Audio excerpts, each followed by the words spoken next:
எனக்கு ஹோட்டலில் போய் சாப்பிட்ணும் போல் இருக்குது. ஹோட்டல் கூட்டிகிட்டு போங்கன்னு சொல்லி நான் கிளம்பி ரெடியாக இருந்தா, இந்த மனுஷன் நான் சிக்கன் வாங்கிட்டு வந்துட்டேன், நானே என் கையால் உனக்கு சமைச்சு தரேன்னு சொல்லி என்னை அப்படியே அப்செட் பண்ணிட்டாரு. ஆனால் நானும் அப்செட் ஆகலைங்க. ஓகே, கிளம்புனது கிளம்பிட்டோம், நம்ம சும்மாவே ரீல்ஸ் போடுவோம், இன்றைக்கி சேரீலாம் வேறு கட்டியிருக்கோம்.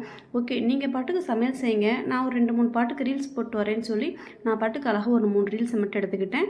அவர் பாட்டுக்கு சமைச்சிக்கிட்டு இருந்தார். காலையில் செஞ்ச சாப்பாடு மீதி இருந்துச்சு குக்கரில், அதெல்லாம் கழுவி கொடு அப்படின்னாரு. என்னால் தண்ணியில் நான் கையே வைக்க மாட்டேன், நீங்கள் தான் சமைச்சு கொடுக்குறேன்னு சொன்னீங்க, ஸோ எல்லாமே நீங்கள் தான் பண்ணணும். எந்தெந்த பொருள் எங்கே இருக்குன்றதை மட்டும் நான் உங்களுக்கு எடுத்து கொடுக்குறேன். நான் கேமராவை மட்டும் வச்சுக்கிட்டு ஜாலியாக என்ஜாய் பண்ணுவேன், நீங்கள் தான் A to Z எல்லாமே சமைக்கணும் அப்படின்னு சொல்லிட்டேன். அப்புறம் அந்த மனுஷனால் என்ன பதில் சொல்ல முடியும்? ஒன்றுமே கேட்கல, ஒன்றுமே சொல்லலை.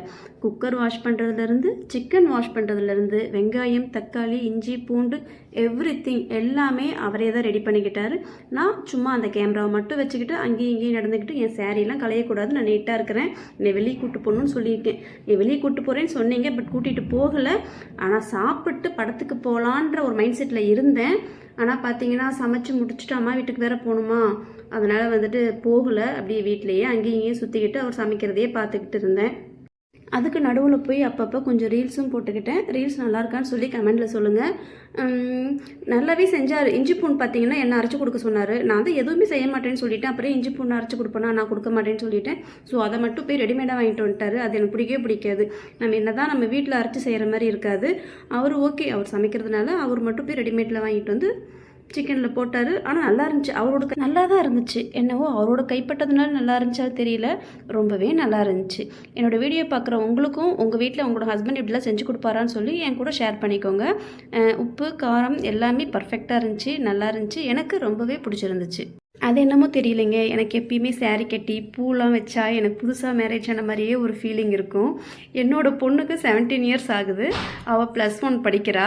அவளே வந்து பார்த்திங்கன்னா பொங்கலுக்கு அம்மா எனக்கு சேரீ வேணுமா, நானே சேரீ கட்ட மாட்டேன் பாப்பா, உனக்கு எதுக்கு சேரீ அப்படின்னு சொல்லி அவளுக்கு லெஹங்கா தான் எடுத்து கொடுத்தேன். ஏன்னா நானே சேரீ அதிகம் கட்ட மாட்டேன். ஆனால் சேரீ கட்டி பூ வச்சோம் அப்படின்னாலே எனக்கு என்னமோ அந்த புது பொண்ணு ஃபீலிங் வந்துடும். ஏன்னா நம்ம அடிக்கடி அதை செஞ்சால் தெரியாது, ரொம்ப ரேராக தானே செய்கிறோம். சாப்பாடு ரொம்பவே சூப்பராக இருந்துச்சு, சிக்கன் நல்லா சாஃப்டாக இருந்துச்சு.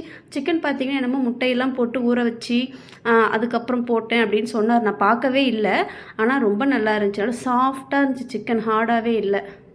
ஓகேங்க, அப்புறம் என்ன சொல்ல போகிறேன், எப்பயும் சொல்ல ரொட்டீனே தான். என்னோடய சேனல் பிடிச்சிருந்துச்சி அப்படின்னா கண்டிப்பாக சப்ஸ்கிரைப் பண்ணிக்கோங்க, ஷேர் பண்ணுங்கள், லைக் பண்ணுங்கள், கமெண்ட் பண்ணுங்கள். நான் இப்போ என்னோடய அம்மா வீட்டுக்கு கிளம்பிட்டேன். என் வீட்டுக்கார் சமைச்சதை நான் மட்டும் சாப்பிட்டா போதுமா, என்னோடய அம்மா அப்பா எல்லோரும் சாப்பிட்டு பார்த்து சொல்லணும் இல்லையா? ஸோ அதுக்காக எடுத்துகிட்டு கிளம்பிட்டேன். ஓகேங்க, பாய்.